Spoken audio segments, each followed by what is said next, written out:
We'll do a warm-up question that's actually the same as last class and just go through it because it's not a necessarily intuitive process that you do in these hypothesis testing.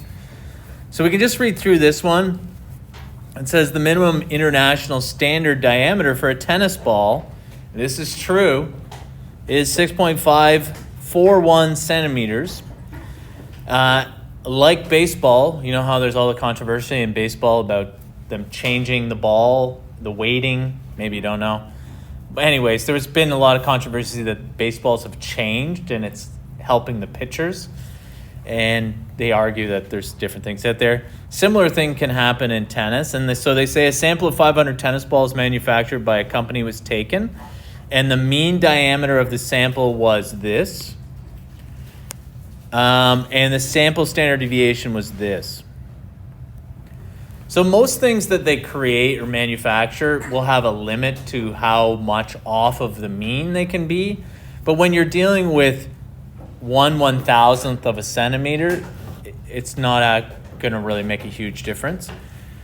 But like from last class, what we want to do is it says it's known that the diameters of tennis balls are normally distributed. So we know that. That means we can apply a t-test knowing that they're normally distributed. It says at the 5% level, remember, of significance.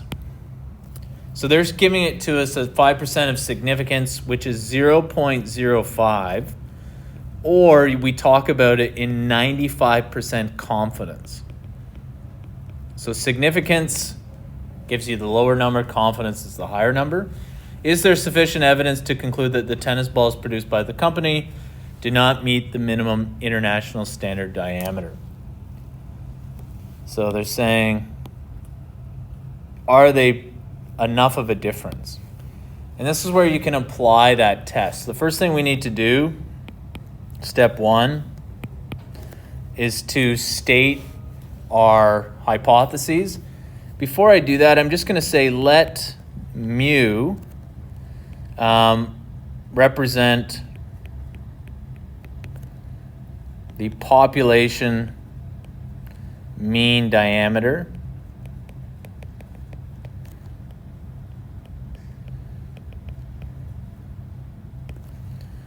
of the tennis balls. Oops.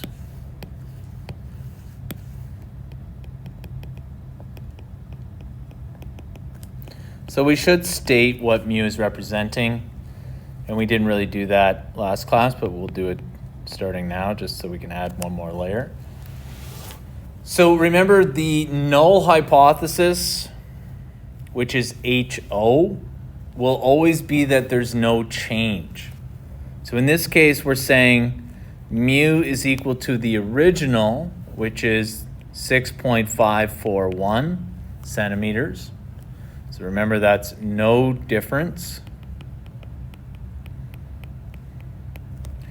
And then the alternative hypothesis will say either less than, greater than, or does not equal to.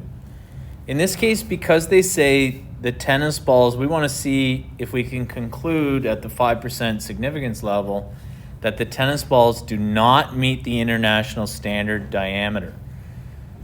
So in that case, should it be greater than, less than, or does not equal, do you think? Yeah, it says we want to find out if the tennis balls do not meet the minimum international standard diameter. So they're not equal. Exactly, so it's not equal to that. Let me just fix that. So I've got mu does not equal this. So it's not saying it's greater than, it's not saying it's less than, it's just saying it doesn't equal. So it could be either greater or less than. So that's our first step. Step two is to just state the level of confidence. And so in that, we say sigma is equal to whatever that significance level is.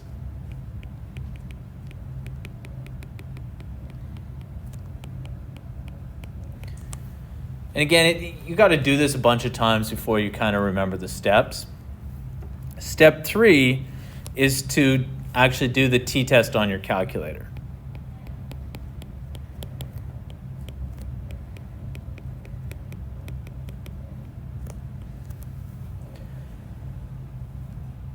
So on your calculator, you've got to input a bunch of stuff.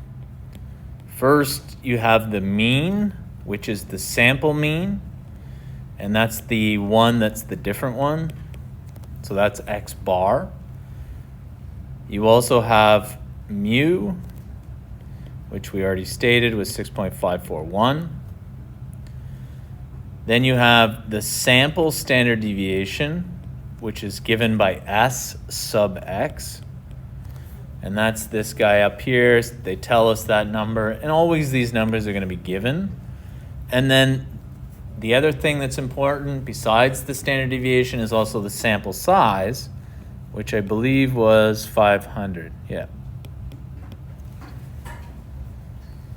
So you get all that information, and you go to your calculator, and it doesn't work well on this one, but we want to go into stat, and we scroll over. I don't have it in here, but you should find it there.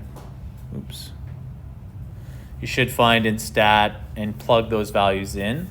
Just make sure on your calculator you have does not equal. So they'll have a greater than, less than, but you want the does not equal, and that will affect your results if you don't put that in correctly. And so from that, you should get a value, or at least what I got, was approximately 0.905. So there's my t-test value. Remember, what that's representing is some number of standard deviations away from the mean that this could be due to chance. Even though we have to calculate that, we actually are less concerned with that number than we are with the next step, which is the p-value. In that same window on your calculator, you should also see that p is equal to approximately 0.366. And again, this is on my calculator.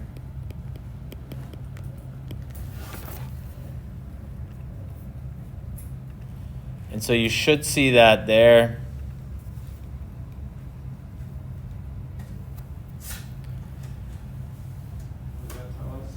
This is what we really care about. So yeah, what does this tell us? This is the probability that what you found was due to chance alone. And what we have to remember is this. If P is less than the significance level, this alpha, then we're going to reject the null hypothesis.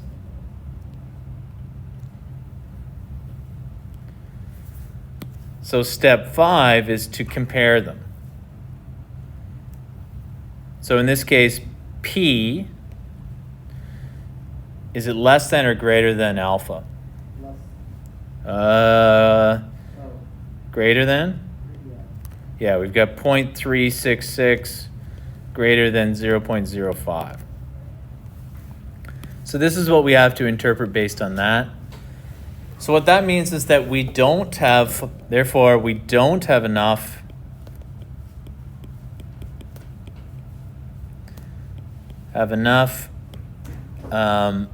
evidence to reject the null hypothesis. Basically, in this case, we accept the null hypothesis on a level, on a 5% significance level.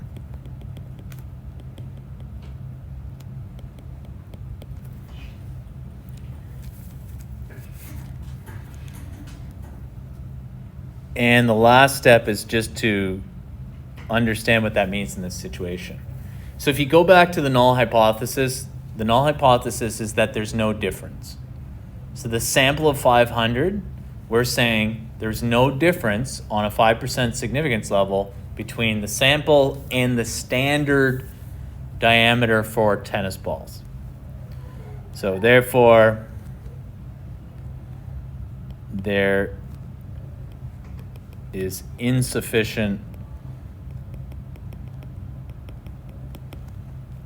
evidence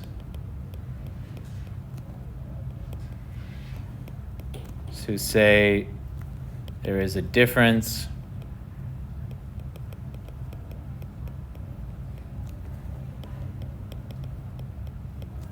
between the sample and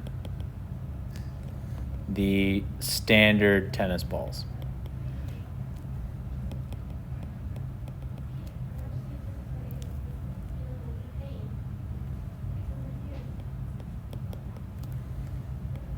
And therefore, they meet the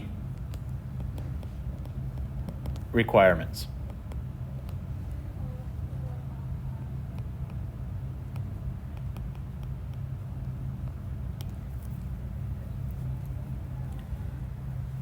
So pretty long process to just say, okay, we accept these tennis balls because they're not significantly different than the standard. Yeah. So, are we saying there's like a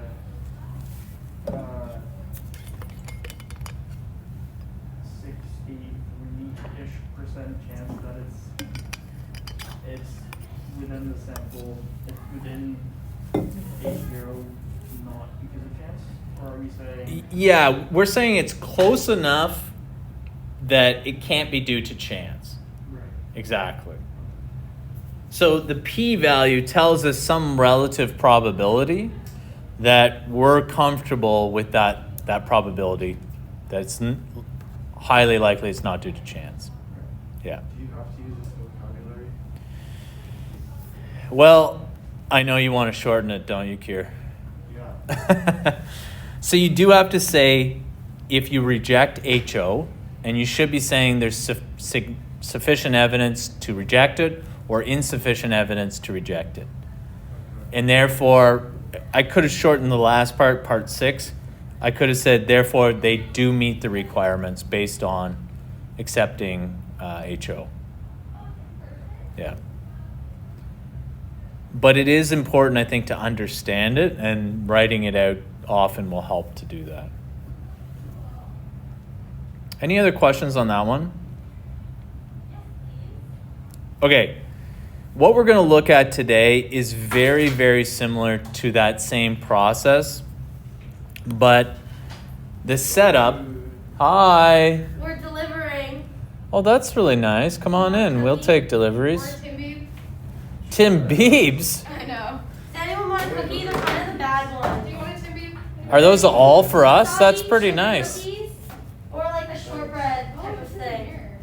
I think I'm a Tim Bieb. Which one? Yeah, I'll Oh, go oh. indeed, I guess, one of each. Sorry, Mrs. Cookie Handler. It's okay. These are gross. Look, they're like soggy. The calf.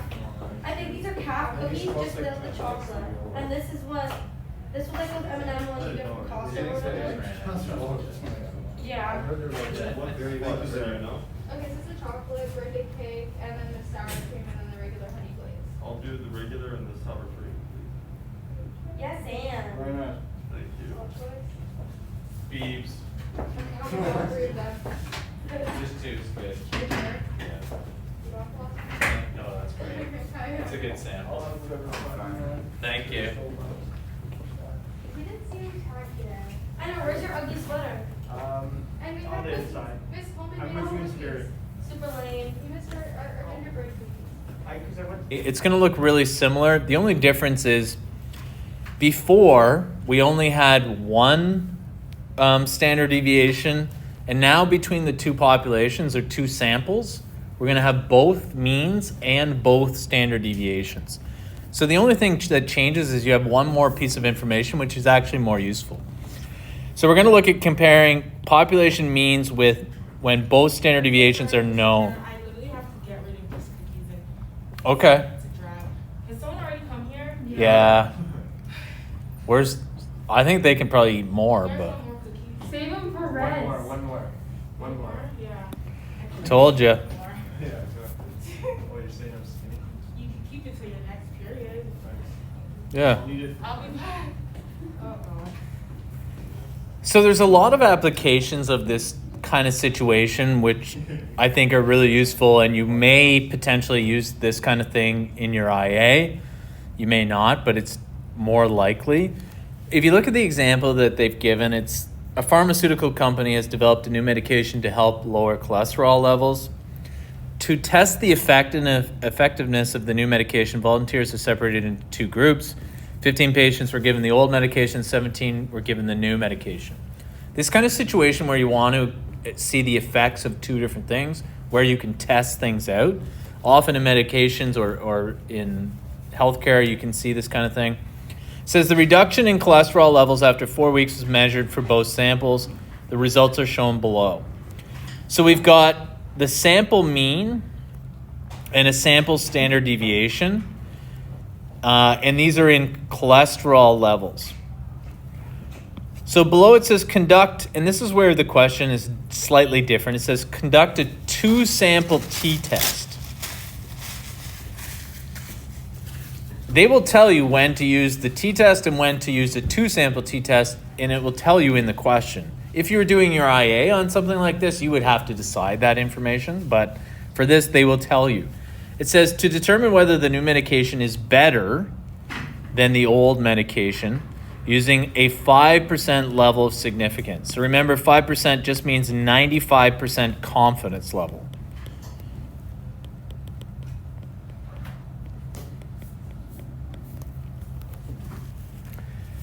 So we've got the old medication and we've got the new medication, the means.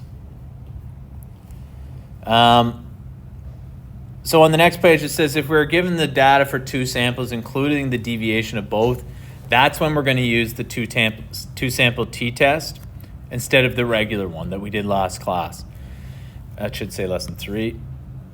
Suppose we have 2 populations with the 2 averages. So we would call the first one the mean or mu1. And then we've got the second mean 2.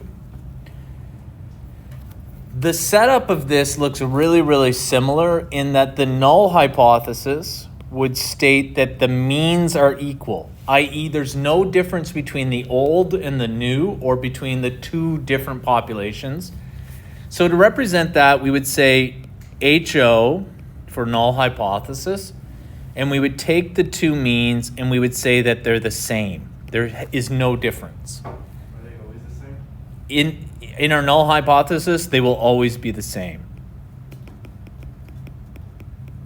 That is the same setup for the null hypothesis as last class. Another way to write this, which you may see some places, is to also say that the difference between them is 0. So if I took one of them and subtracted the other, it would mean there's no difference. That's what we're going to test in this 2-sample t-test. This is where we get kind of beyond this course algebraically, because the formula for the t-test for 2 samples is beyond the scope of this course. But, as usual, we can use technology to calculate it, as well as the p-value. So when we go to solve a question like this, we still set it up really similar. We say, okay, step 1, we should define what mu1 and mu2 are. So let's say mu1, let mu1 be the population mean cholesterol level.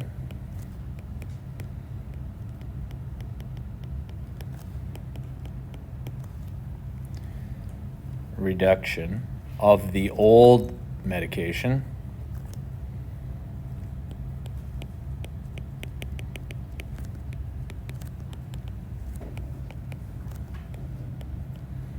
So mu1 will be the old results, and mu2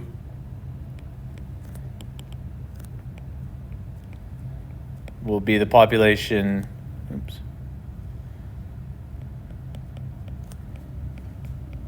mean cholesterol level reduction of the new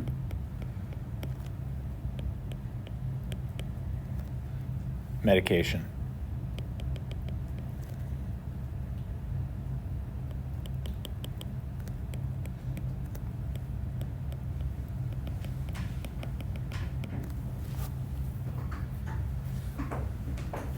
So that means for HO, and this will always be the same. Null hypothesis states there's no difference between the old and the new. And then in the alternative population, because it's a level of reduction, if the new medication is better, we would have a lower cholesterol, so the reduction would be greater in the new medication. So to state that, we'd say mu1 would be less than mu2. I'm just going to write in brackets what that represents. This means the new medication has a greater reduction.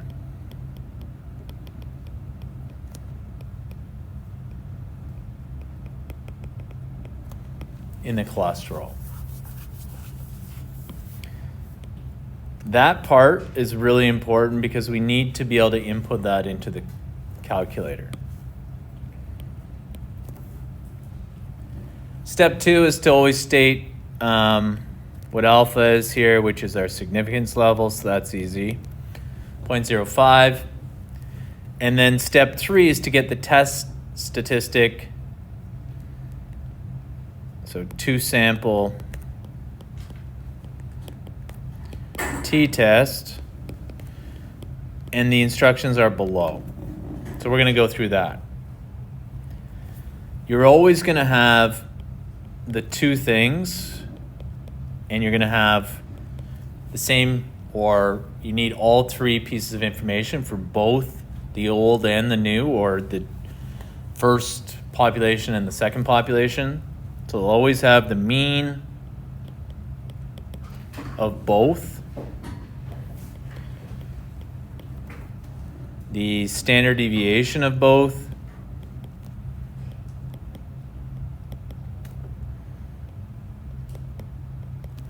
which was given in that table on the previous page, and then the sample size of both.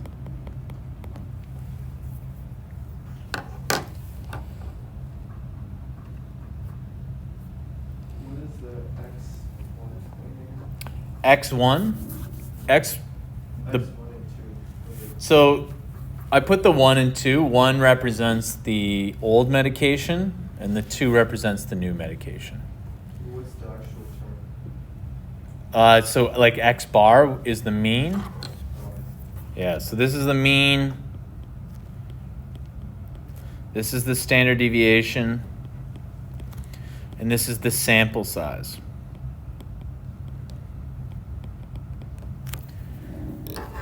So if you go on to your calculator and you go back to stat and go over to tests, I'll just throw this up on the screen. You guys at home won't be able to see this.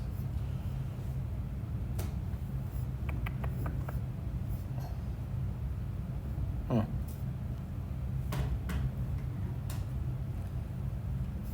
Maybe I can't. Oh, there it is.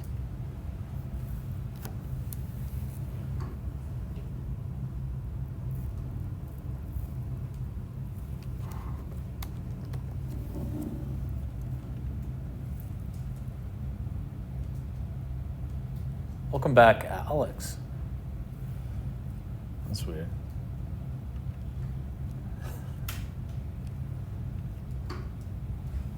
Who's Alex? That's weird.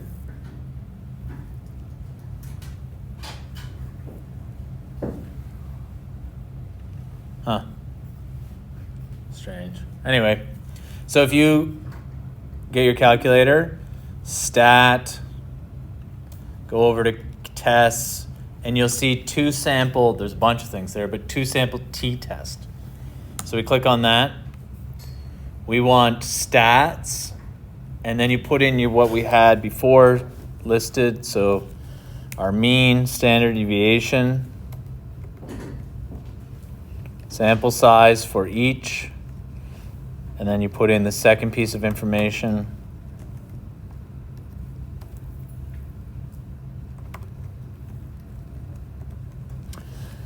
And then below you have to put in which one we want. So we're saying it's this middle one. So mu1 is less than mu2. And for this course, you are always going to say the pooled option, yes. That will never change. It should stay on that until you reset your calculator. So now if you go down, you can just press calculate, and it should punch out a bunch of information. Just make sure I got the same thing. Yeah. And I'll switch back over. So is it U1 is not equal to U2? No, this one is mu1 is less than mu2.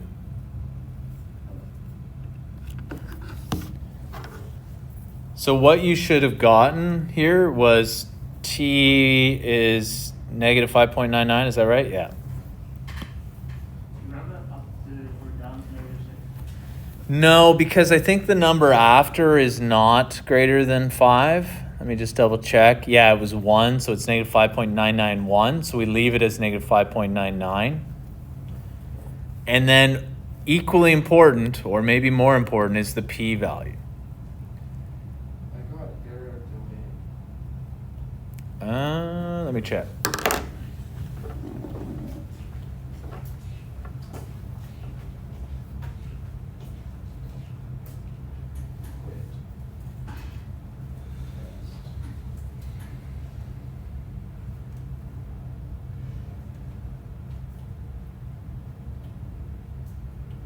Oh, your N2 is 0.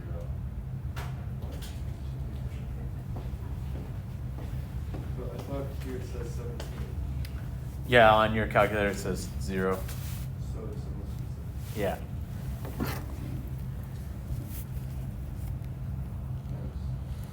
So we get a population, or sorry, the p-value of 7.14 times 10 to the negative 7. That number is a really, really small number. And that's the probability that the difference between the two means is due to chance. So this is the probability that the difference between the two means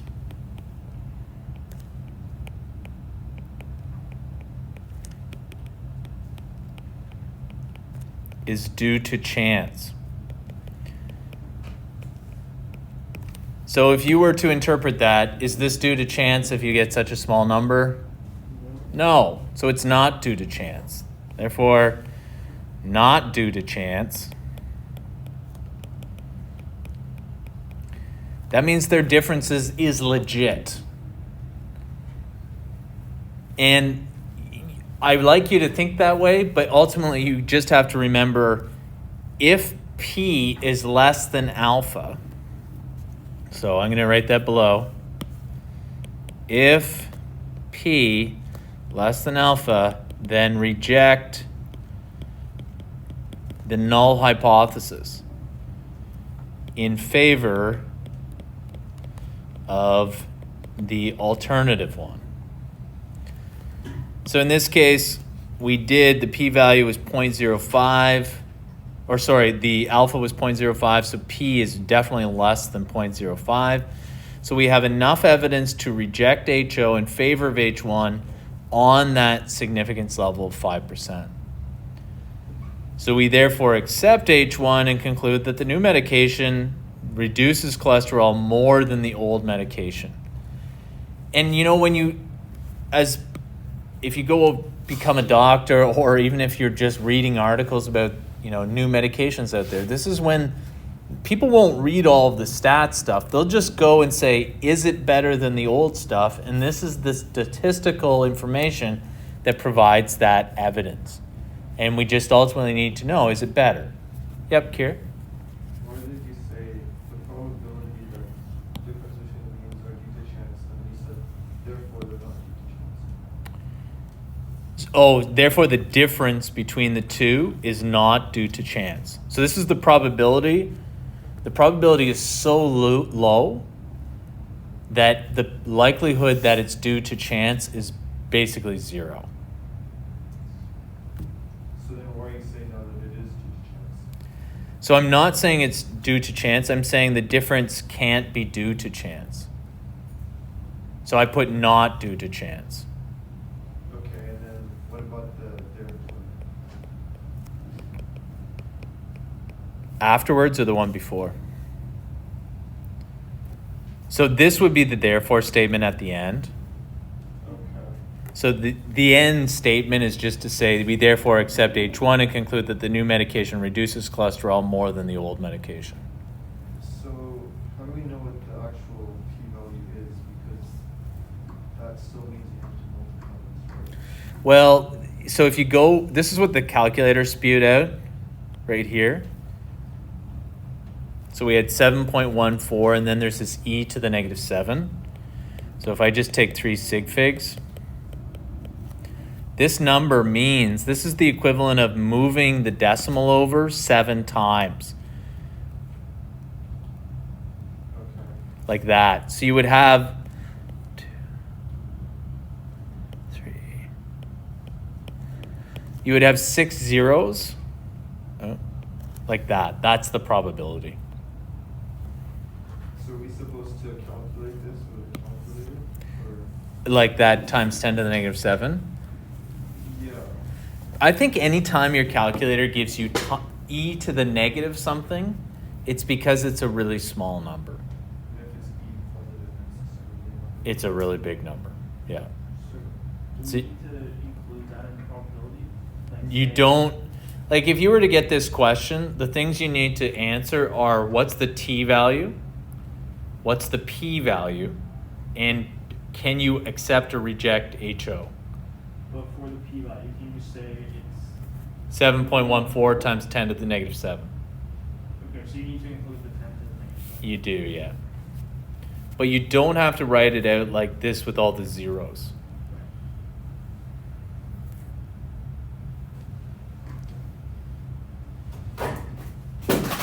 Any other questions on that one?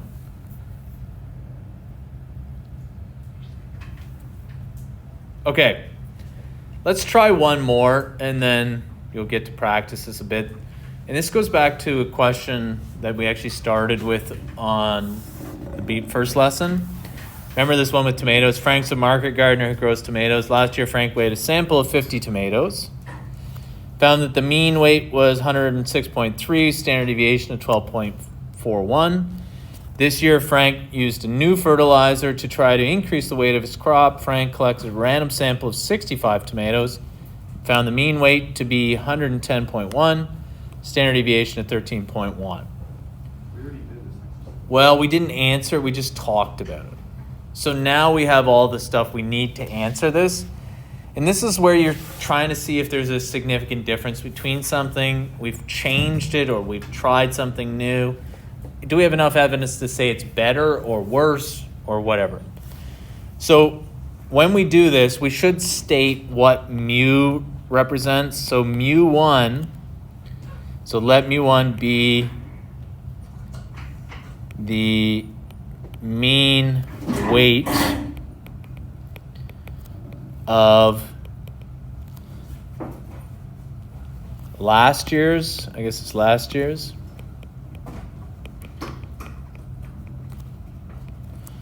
tomatoes. And we'll say let mu2 be the mean weight of this year's tomatoes.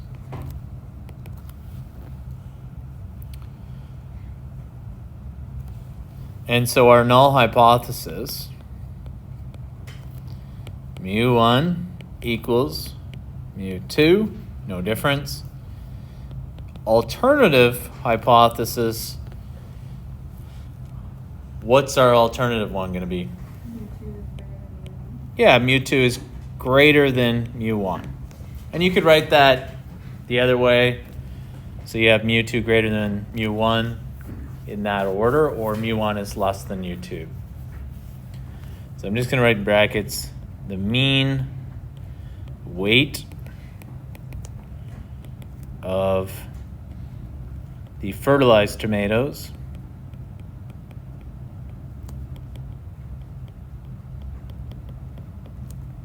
is greater.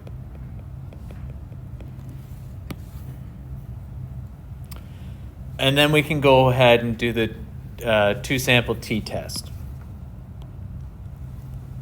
And this time they're saying on a 1% significance level. So why don't you see if you can decide, so go through your process with your calculator, decide whether or not the new one is significantly better than the old one.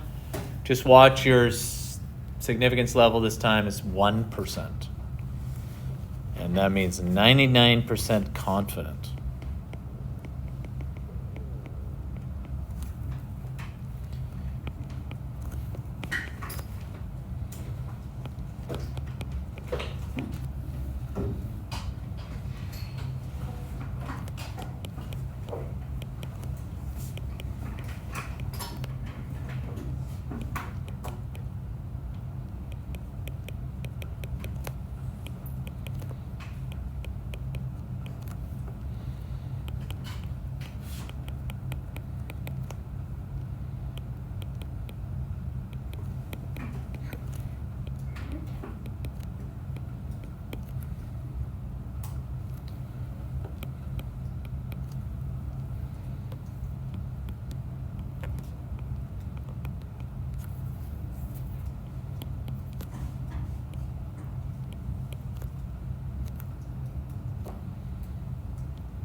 Good for you. It'll bring you good fortune in the new year. Two-sample t-tests are great.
got T is negative 1.577. Is that, you get that?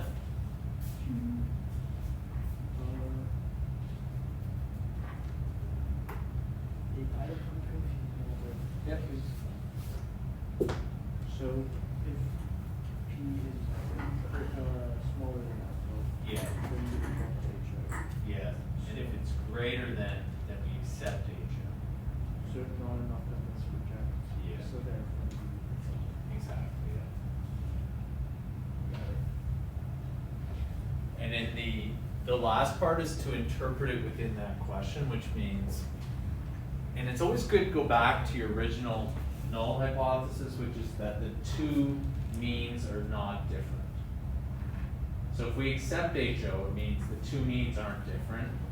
Then, in this case, that means the new fertilized tomatoes are not significantly heavier than the old ones.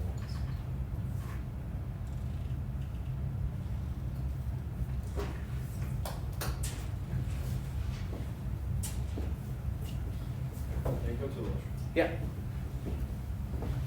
In your concluding statement, it is important to state the significance level, because you're concluding on that, based on that significance level. So if you just said, I conclude that they're not different, that would mean, oh, what? You're really sure about your answer. That must be 100%. We're not 100% sure. On a 1% significance level or a 99% confidence level, we can state this. So we can make conclusions with a certain amount of assurance, but never 100%.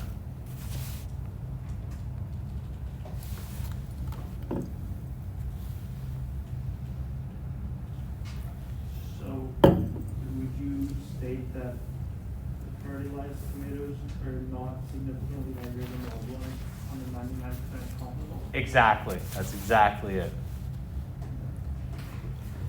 So you can see in this example, you know how our significance level was 99% or confidence level was 99%, and this was 0.01? If we had made the confidence level 90%, this would have been 0.10, which would have flipped this. So there is a difference between the two, but based on this confidence level, it's not big enough to be that confident. But if we were on a 90% confidence level, we could have stated the opposite. So that's why when researchers go to do things, they'll state that confidence level before they actually do the experiment. Because there's a tendency to want to change and say, well, we're pretty sure, but in this case, they're not that sure.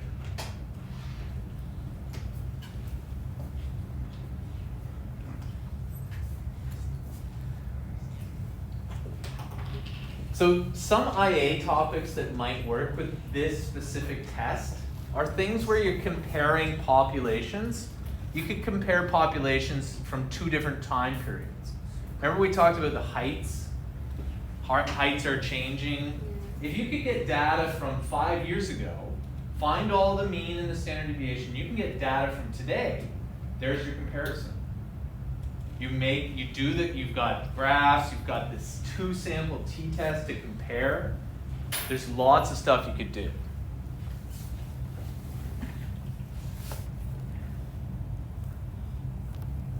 Was there any questions on that process? So there's only 3 practice questions to do there, 2, 3, and 4 in the book. I just wanted to draw your attention to something in OneNote. I put in, there's a mock IB exam tab you might have seen in there. You can't just ignore it forever, Kier. Were you shaking your head? No. In here, I just wanted, some people may want to get started and think about this stuff. In here, your practice resources, I'll look at that in a second. There's also a formula booklet as well as the syllabus for this course for IB. But if you go into the practice resources, I put in all the old exams. There now are 3 different exams of old exams because this is a newer course, as well as a sample test. If you go into this Google Drive, you will find those exams. There are also video solutions for all of the questions. So you can get an idea of some of the stuff that you might see. Try not to feel too overwhelmed when you get into it, and recognize that you do have to try some of these questions before you get it. Once you try it and you understand it, the next time you see the question like that, generally it's okay. But So we have a 3 for 1 and 3 for 2. you will